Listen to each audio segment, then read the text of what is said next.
बिस्मिल्लाहिर्रहमानिर्रहीम। अस्सलाम वालेकुम। पीवीटी न्यूज़ एचडी के साथ मैं हूं सोहेल चौधरी। नजर डालेंगे आज की अहम खबरों पर।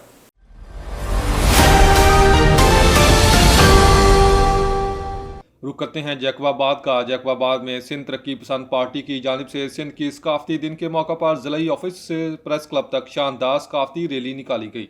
रैली में शुरा ने सिंधी सकाफत की पहचान अजरक और टोपी पहनकर अपनी सकाफत से मोहब्बत का इजहार किया। इस मौका पर ज़िला सदर अब्दुल मजीद सिरकी, निज़ाम मस्तोई, मोहम्मद उमर सलंगी, अब्दुल नबी मक्सी, खादम सिरकी समेत पार्टी कारकुनों और शहरियों की बड़ी तादाद ने शिरकत की। रैली के दौरान जीए सिंध के नारे लगाए गए और शहर की फजा सकाफती रंग में शुरा ने कहा कि सिंध सकाफती दिन सिंध शनाख्त और विरसे पर फख्र का इजहार का दिन है, जिसे हर साल बड़े जोशो जज्बे के साथ मनाया जाता है।